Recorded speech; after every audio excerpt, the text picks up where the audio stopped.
Likewise, when you do ghiba, the person who you are doing ghiba about cannot defend themselves. How many times in the community when someone has died, when you bring mention of them, the people say, don't say anything, he's dead now. We can't say anything anymore because he can't defend himself. Likewise, Allah compared ghiba towards the dead because the dead can't defend themselves. In the same way, when you do ghiba about someone, they cannot defend themselves. Number 4, Allah subhanahu wa ta'ala compared ghiba towards the eating of the dead. Why? Because when you eat a dead body, your body becomes full of a sickness. It becomes full of a disease. Likewise, those who perform ghiba become people whose souls are full of diseases. Notice that when you come to eat a dead body, all the acids and all the blood and all the poisonous gases that you eat of a dead body, they all start coming into your own body. Your body becomes physically very sick. You become a body full of diseases. Likewise, Allah said that when you do ghiba of a fellow brother, now it is not a body which is full of diseases, it is a soul which is full of diseases. Number 5, Allah compared it towards eating your dead brother's body. Why? Because when a human eats a dead brother's body, they become the center of disease. Not only is their body full of disease, they actually become a center of disease, that people do not want to go near them. People don't want to sit around them because their body is full of disease. Likewise, a person who does ghiba, his soul becomes the center of diseases. That when people sit around him, suddenly people start being less attracted towards that person. Because whenever they sit next to him, they find that the only thing that comes out of him is the bad of the people, not the good of the people.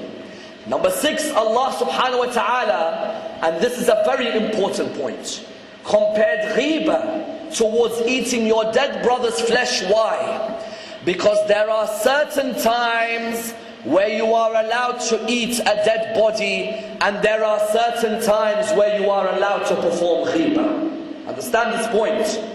That there are certain times in our life where we are allowed to eat a dead body. For example, if I am alone in a desert and there is nothing for me to eat whatsoever, and what I have is nothing, the only thing that I see is a dead body. Can I eat it? Yes, I can, because this is in a life and death situation.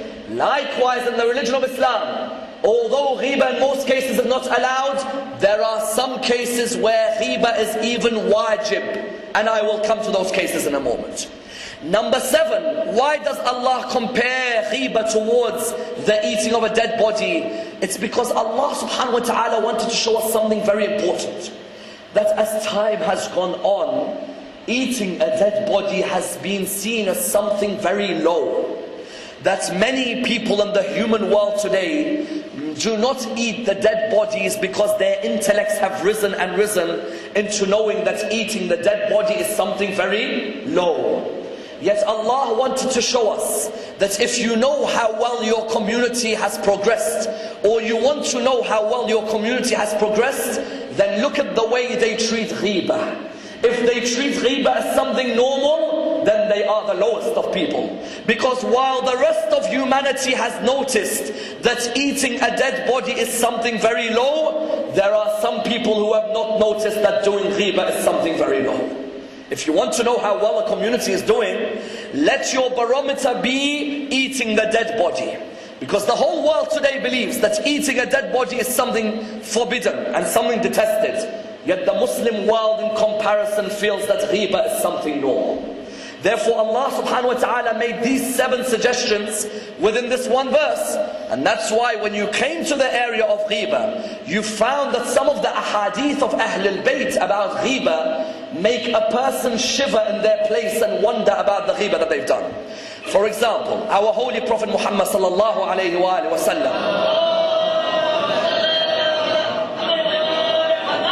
has a hadith where he states that ghiba is worse than adultery. Ghiba is worse than adultery. Why? He states, because I am willing to forgive a person who commits adultery, But I am never willing to forgive a person who commits ghiba. A person who commits ghiba has to be forgiven by the people he did ghiba on. Imagine this idea. Rasulullah said, my Lord said to me, I am willing to forgive adultery, but I will never forgive ghiba. Ghiba can only be forgiven by the people you have backbitten. Therefore you find in one instance Rasulullah states that the worst type of income is when a person earns his income with 1 dirham of interest. And he said interest is worse than adultery. So then someone said to me, Ya Rasulullah, what's the worst type of interest? He said the worst type of interest is when a person backbites his brother in faith. Therefore the first hadith was what? That ghiba is worse than adultery. Then the second hadith of Rasulullah when he states, ghiba affects what? Ghiba affects the religion of a person faster than leprosy affects the body of the human being. Ghiba affects the religion of a person faster than leprosy affects the body of the human being. Because when you see leprosy is one of those diseases that it takes a miracle to cure. That's why one of the miracles of Prophet Jesus is what? Is that he was able to cure the blind and the leper. In his time, the people could not believe that anyone would be able to cure a person with leprosy. Whereas Nabi Isa was able to cure the blind and he was able to cure the leper. Rasulullah said, ghiba affects a person's religion faster than leprosy affects the human body. Imagine that. Because when you begin to continuously speak bad things about people, you will begin to notice that your approach to life is very pessimistic. You always look down at others rather than praising people. That's why the third hadith Rasulullah has about ghiba is a beautiful one. He comes forward and he says that ghiba affects a person's religion. And ghiba does away with the good deeds of a person faster than fire does away with wood. Imagine. Ghiba does away with the good deeds of a person faster than fire does away with wood. Bring some wood and then put fire on it and see how they become ash straight away.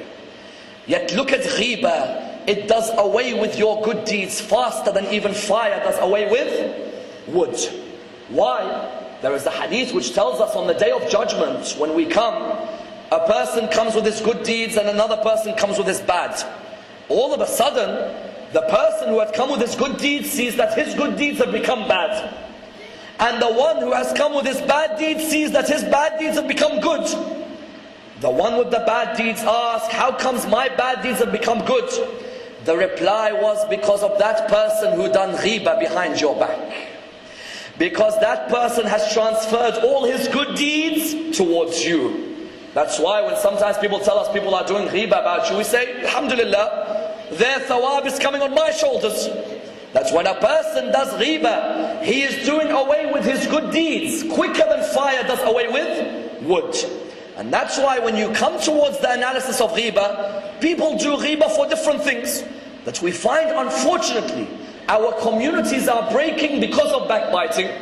Sometimes a person does ghiba because they feel they are religiously superior to everyone else. You find some people, they will say, so-and-so Maulana over there, he never does a good job. And I do not see why people go towards that person. There is a hadith of our Holy Prophet, he says that on the Day of Judgment, there is a person who will come, his name is Dhul Lisanain, the man of the two tongues.